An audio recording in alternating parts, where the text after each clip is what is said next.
Lemanaw an bɛ aw fo ka koɲuman ka don o don timinadiya kosɔn aw minnu tɛ sɛgɛn n'aw tɛ ɲinɛ k'an lajɛ walasa k'aw kunnafoni Lidi Media sanfɛ an k'aw ma k'aw danse dɔgɔkun kibaruw kɛnɛ kan. Bi kibaruw kumabɔ la an bɛ kuma lakanabaliya taabolo dɔw kan Nubozo ani fo ka taa se Farabugu kɔnɔna ma. Lahala minnu bɛ yen an bɛna sira dɔw sɔrɔ ni kibaruw daminɛ la. Ka faraw fana ka kiiriko dɔw fana kumaw bɛna kɛ i n'a fɔ Colonel Kasumu Goyita ale ni a jɛ minnu minɛnen don a nɔnɔ a dɛmɛbagaw y'a jira k'a fɔ ko u ka kiiri san 4 kɔfɛ i b'a ye politiki ɲɛmɔgɔw fana ka kiiriko baara dɔw sabatira Bamakɔ komina in na o jaabi fana kɛra min ye an bɛna o lasɔrɔ ni kibaruw kɔnɔ. Nin de ye bi dɔgɔkun kibaru kumabaw ye Lidi Media sanfɛ an k'aw ma k'aw danse an ka kibaruw kɛnɛ kan. Lemanaw an bɛ aw fo ko kura kibaru kumabaw waati la an y'a fɔ ten i b'a ye k'a fɔ ko Nubozo kaw fɛ yen nɔ gɛlɛyaw kɔni bɛ yen nɔ a bɛ ɲini ka kalo 6 bɔɲɔgɔnko bɔ sabula jatigɛwalikɛlaw kɛlen don ka nkara da yɔrɔ kofɔlen na mɔgɔ tɛ don mɔgɔ tɛ bɔ nkara da hukumu kɔnɔna na fɛɛrɛ dɔw kɔni sera ka tigɛ walasa ka se ka to dugumɔgɔw ka se ka balo sɔrɔ balo minnu bɛ na finitigiw bɛ olu lakana fɔ ka se dugu kɔnɔ baji sira fɛ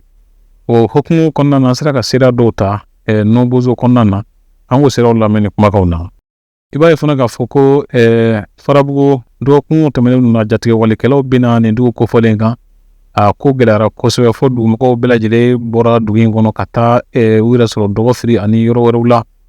Gɛlɛya kɔni bɛ yen nɔ kosɛbɛ nin waati la minnu yɛrɛ fana bɔra u bɛ gɛlɛya kɔnɔna na kibaru dɔw y'a jira k'a fɔ ko dugumɔgɔ dɔw y'a daminɛ ka segin dugu in kɔnɔ an sera ka sira dɔw sɔrɔ o sira kan ka ɲininkali kɛ n'a ko bɛ cogo min na mɔgɔ minnu bɔra u sigiyɔrɔ la dɔgɔfiri an ye sira in sɔrɔ yen nɔ de an k'o lamɛn nin kumakanw senfɛ.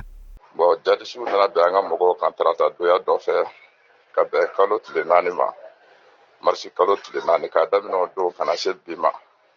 ko sugu bɛɛ lajɛlen kɛra ko kɔnɔna na mɔgɔw fagara mɔgɔw banana baloko dɛsɛ ye mɔgɔw sɔrɔ bon fo bi an bɛ yɔrɔ min na mɔgɔ tɛ don mɔgɔ tɛ bɔ jadisiw ka embargo b'an kan bon bi na baloko dɛsɛ bɛ dugu nin na fo ka taa fɔ ko baloko dɛsɛ bɛ yen nka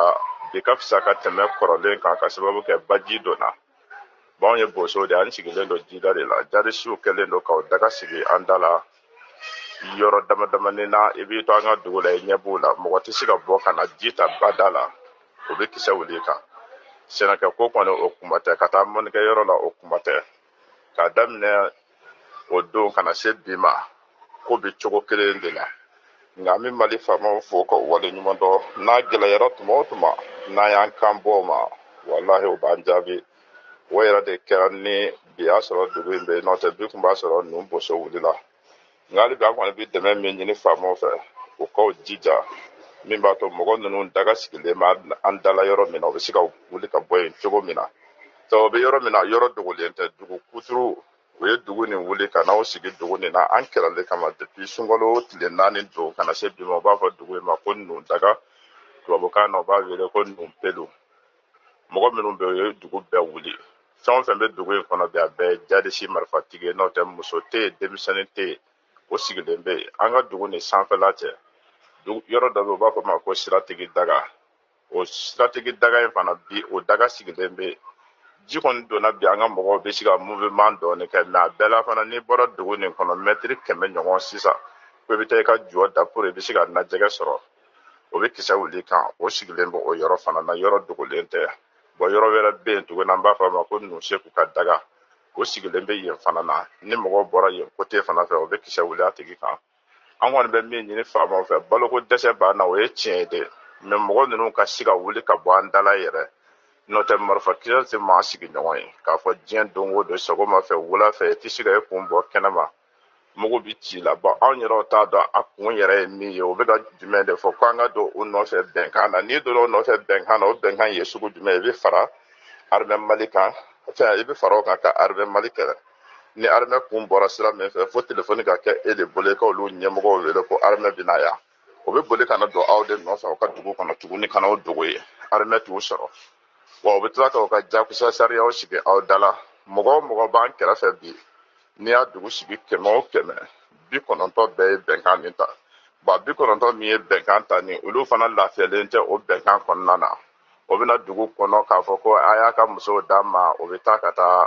an ka finiw ko fini nɔgɔ b'an bolo o bɛ taa ko i yɛrɛ k'a lajɛ walimuso ka taa wali cɛ ka fini ko kungo kɔnɔ fini bɛ ko tile kelen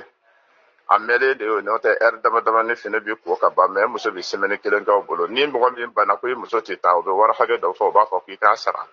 n'i m'a sara o tɛ fɛn f'i fɛ tile 3 tile 4 o bɛna e sɔrɔ yen i muso ni denw cɛ ma n'u ye mɔgɔ min minɛ k'a bugɔ o tigi ye hɛrɛ sɔrɔ i bɛ bugɔli cɛjugu min yɛrɛ dɔn o b'o tigilamɔgɔ bugɔ ten n'o tɛ o b'a a caman bɛ yen o b'o minɛ ka taa n'o ye kungo kɔnɔ dɔrɔn o b'o faga o b'a fɔ k'o ye ɲɛmɔgɔw ka sariya dɔ sɔsɔ n'i y'o ɲininka sariya la o tɛ se ka sariya ɲɛf'i ye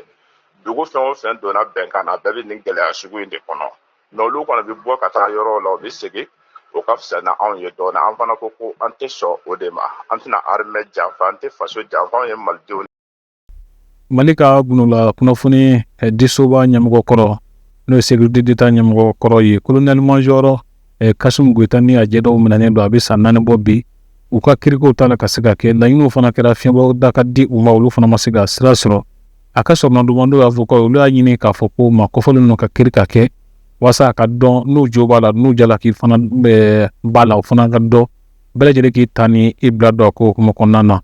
Maître Hyacinthe Koné an y'ale ka kumakan dɔw ta an k'olu lamɛn ninnu senfɛ. Charia y'a jira, c'est les principes généraux du droit. Constitution y'a jira, code de procédure pénale y'a jira. Ko ni mɔgɔ minɛna ni a bɛ se ka kiiri bɛ se ka kɛ kiiri ka kan ka kɛ mais a ma kan ka to kaso la ka mɛn ten ka sɔrɔ a ka kiiri ma kɛ o de tɛ ka kɛ colonel Kasum Goita ninnu ka dossier la. Filanan ye mun ye u minɛ cogo sariya y'a jira mɔgɔ min kan ka se ka mɔgɔ minɛ n'a minɛna a bɛ taa bila yɔrɔ min na o bɛɛ dɔnlen don mais olu t'a ma kɛ ten pour la bonne raison ni bɛ exemple di tamasiyɛn dɔw bɛ yen parce que mɔgɔ dɔw de nana yanni an yɛrɛ k'a dɔn ko nin sugu de don ka fɔ k'a ka mɔgɔ tununa an ye fara a ka somɔgɔw kan k'u ɲini an taara commissariat la an taara dɔgɔtɔrɔso la an ye lettre kɛ ka di procureur ma an ye lettre kɛ ka di CB ni commissaire ma ka fɔ k'an ka mɔgɔ tununa est-ce que a bɛ sɔrɔ olu ka yɔrɔ la donc o ma kan u y'u minɛ preuve kɔni dira an ma k'u torturera o fana bɛ yen o ma kan sariya la ni mɔgɔ minɛna mɔgɔ ma kan ka maga la k'a fɔ k'i bi se u farisogo ma ou bien k'u ni tɔɔrɔ o ma kan sabanan ko k'u mago bɛ ka dɔgɔtɔrɔ ye u ka se ka lajɛ o fana yɔrɔ min na o ɲinina tribunal yɛrɛ fɛ tribunal de ye ban o ma ka appel kɛ appel la ko tribunal u ma bɔ tribunal t'a la donc an ma foyi faamu parce que sariya la cogo si y'a la ni mɔgɔ kɔni minɛna n'a ko k'a mago bɛ dɔgɔtɔrɔ la a ma kan ka bali ka dɔgɔtɔrɔ ye donc voilà un peu an ko kama jɛ ni min ye et que an bɛ ka delili kɛ an bɛ ka fɛn bɛɛ kɛ pour que sariya ka segin so parce que an y'a ye sariya tigiw minnu ye justice baarakɛlaw ye n t'a dɔn u siralen de don wa nata de don wa mais kuma caman u tɛ ka sariya fo alors que sariya de bɛ an bɛɛ protéger olu wo hali minnu bɛ ka sariya tigɛ bi olu ka protection b'a la an yɛrɛ b'a la maliyɛn bɛɛ b'o kɔnɔna la donc ni sariya ye min dan tigɛ k'an k'a kɛ ten an k'a kɛ ten ninnu u tɔɔrɔ la waati sera au moins hali n'a ma kɛ olu kama somɔgɔw b'u la u ka se ka kiiri n'u jo t'a la u k'u condamné siɲɛ kelen n'u jo b'a la fana u ka bila mais u tɛ se ka bila coup d'état kaso la a cɛ man ɲi tiɲɛ yɛrɛ la a cɛ man ɲi n'an tora nin la a laban na a bɛɛ bi kɛ ni min bi se min la o b'o tɔɲɔ a laban na Mali tɛna jɔ dɛ Mali tɛna jɔ n'i y'a ye ko jamana ka di n'i y'a ye k'i ka so ka di n'i y'a ye fo kin ka di n'i y'a ye ko k'i ka dugu ka di o kɔrɔ ko bɛn de bɛ a yɔrɔ la mais ka to nin la bɛn tina don Mali kɔnɔna la an bɛna tila o la waati jumɛn k'a fɔ ko Mali bɛ jɔ donc an kɔni t'a ye weleli ye k'an lamɛn ninnu ka se ka kiiri n'u tɛ se ka kiiri u ka fɛɛrɛ tigɛ u ka se ka bila u ka taa so fɔlɔ waati min na n'u mago ser'u ma u b'u wele an bɛ kiiri kɛ o de y'a ɲuman ye ka to nin cogoya la a cɛ man ɲi dɛ a cɛ. O kɔfɛ politiciens ciliko kuma kɔnɔna na i b'a ye k'a fɔ Bamakɔ commune kiiritigɛso ye jalatigɛ dɔw kɛ a ko kuma kɔnɔna na olu ye a lajɛ ka sɛbɛn bila ka taa Bamakɔ Cour suprême la k'olu fana k'a bila ka taa Cour constitutionnelle la ni o ye sariya sunba kɔlɔsili kiiribulon ye sabula politiki ɲɛmɔgɔkɔrɔ ninnu y'a jira k'a fɔ sariya sɔsɔra n'o y'an ka sariya sunba yɛrɛ fana ye Hukumu kɔnɔna na a sera ka Maître Mamadu Kamara k'ale ka kumakan dɔ sɔrɔ ale min ye politiki tɔɲɛmɔgɔ kɔrɔ minnu ka lafasaba dɔ ye a ye min fɔ an ye nin kuma kɔnɔ f'an k'olu lamɛn. U ka min ɲinina le dissolution kɔfɛ o tɛ fɛn wɛrɛ ye sariya k'a fɔ sariya bolo minnu sariya bondaw k'a fɔ sariya bolo minnu y'a to ko parti ninnu cira ko o sariya bolo ninnu a ma faamuya a ma ɲɛ a t'an ka constitution bato a fɔlɔ ye min ye o ye la loi portant abrogation de la charte des donc an ko sariya fɔlɔ ye fɔlɔ min ye sariya sɛbɛn fɔlɔ ye min ye o ye la loi portant abrogation de la charte des partis politiques o min ni CNT y'a voté et o min ni décret de dissolution bi i sɛmɛ min na k'a fɔ ko parti bɛɛ cira o de kun ye o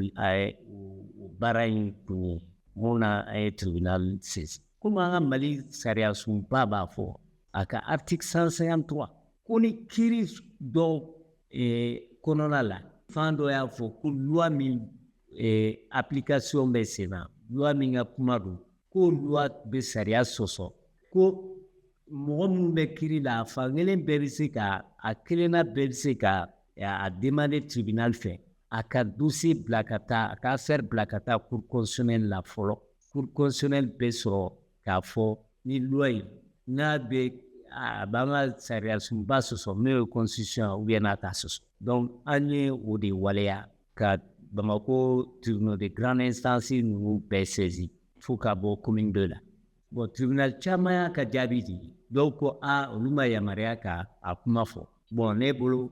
anw bolo o ye fili de parce que ni article 153 don a ma juridiction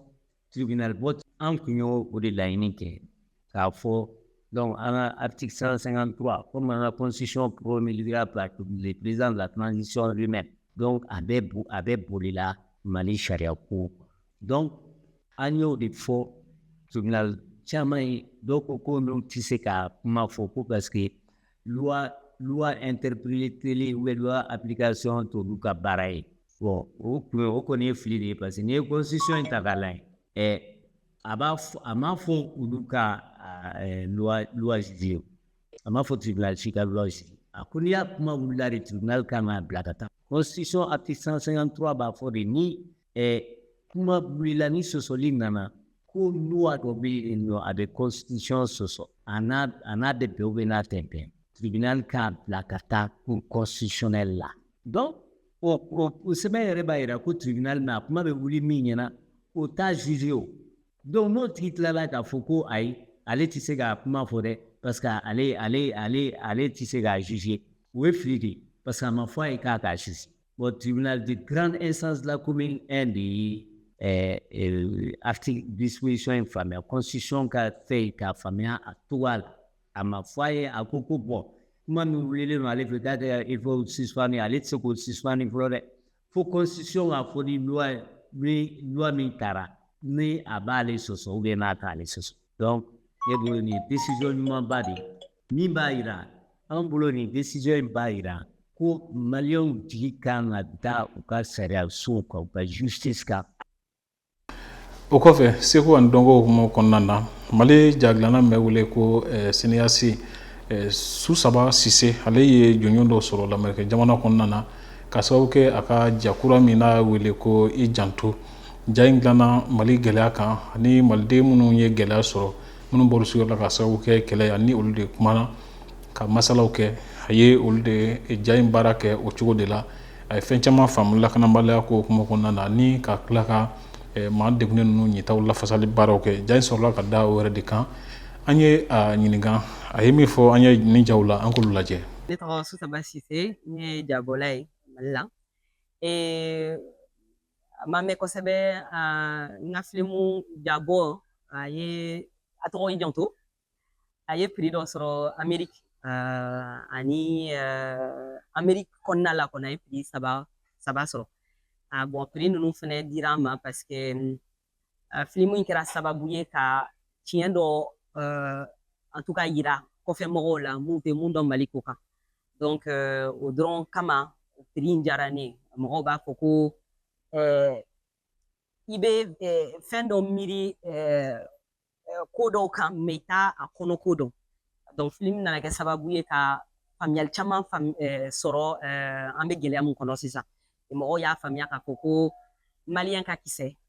an bɛ nin gɛlɛya bɛɛ kɔnɔna la nin bɛɛ la hali bi an bɛ ka balo an bɛ k'an ka kow kɛ a togo la wa fɛnɛ mun y'a la gɛlɛmanba ye ou bien a la jijaba ye o ye kɛ an ka sɔrdasiw bɛ k'u min di hali bi pour an ka se ka an yɛrɛ sɔrɔ donc caman kun fɛ k'a fɔ k'an binnen don kɔfɛ mais sisan filimu in sababu la caman bɛ k'a faamuya k'a fɔ ko an t'o kɔnɔna la hali bi an bɛ kɛlɛ la fɛn mun don u yɛrɛ kun fɛ k'a fɔ an bɛ situation min kɔnɔna la an n'o y'a sɔrɔ u bɛ sen na u tɛ sen na a ɲɛ ma mais filimu in senfɛ u y'a dɔn k'a fɔ o ko bɛ sen na et que anw yɛrɛ fɛnɛ population mɔgɔw fɛnɛ wuli ka jɔ b'an an fɛnɛ ye pour que ka se ka jamana in bɔ togo la a b'u kɔnɔ Mali bɛ togo min na a t'o togo la donc vraiment o dɔrɔn kama vraiment n bɛ festival mɔgɔw fo parce que ni mɔgɔ min sera k'o ye film kɔnɔna la c'est que u ye temps sɔrɔ k'a analyser a jateminɛ c'est ça a bɛ kɛ farifoni ye parce que ko u yɛrɛ ka kuma maliyɛnw yɛrɛ ma filimu ye fɔlɔ kosɛbɛ n'a fɔra ko kɔfɛ minnu y'a ye olu yɛrɛ a t'olu kun kan olu ye faamuyali sɔrɔ la donc u bɛ courage d'anw ma u bɛ courage d'anw ma anw yɛrɛ ka se ka yala n'an ka filimu ye yan pour que maliyɛnw yɛrɛ k'a ye parce que anw de kun ka ko don anw yɛrɛ fɛnɛ dɔrɔn tɛ AES kun kan ko don que ça soit Burkina ou bien Niger a b'an bɛɛ de kun kan parce que kɛlɛ in an kelen ta tɛ c'est pas pour rien que jamanaw nana fara ɲɔgɔn kan pour que ka se ka ko in kɛlɛ a ko in daminɛna a mɛnna hali n'a fɔ k'an bɛ a ban sira kan k'a fɔ k'a banna sisan o fɛnɛ ko tɛ wagati ko kelen tɛ quoi parce que fɛn jan don jan fɛn de don donc an bɛ ka préparer a kama hakili la ani kɛwalew la donc hali bi an b'o sira de kan parce que an bɛ fɛ an ka jamana in ka taa ɲɛ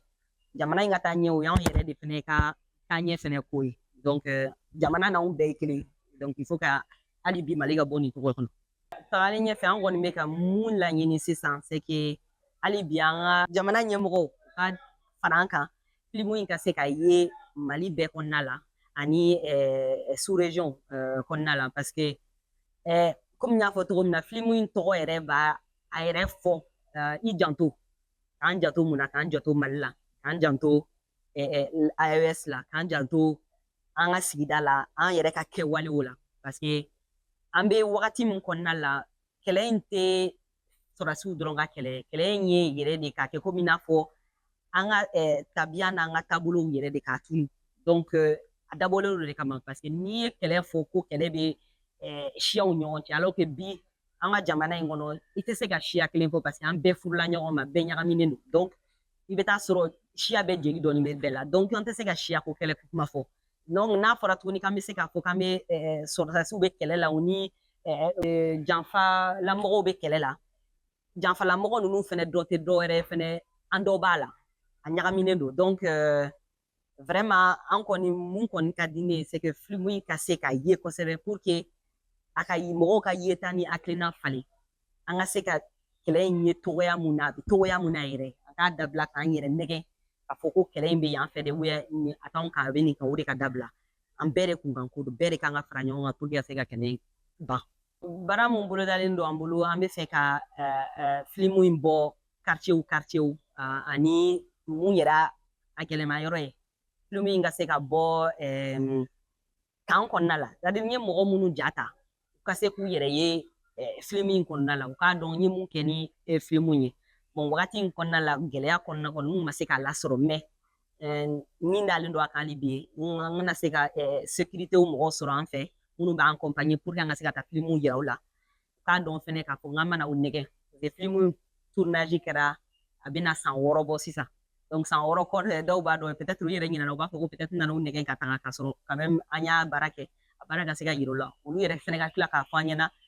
bon depuis an tɛmɛnen kɔfɛ sisan u yɛrɛ bɛ cogo di u yɛrɛ ɲɛ bɛ mun na Mali ko in na u ka se ka dɔ wɛrɛ ɲɛfɔ an ye a bɛ komi n'a fɔ o ye film kura yɛrɛ ye tuguni mais voilà an ka laɲini y'o de pour que an ka se k'o récolter comme ça an yɛrɛ b'a dɔn an ye baara mun kɛ a ma kɛ fu la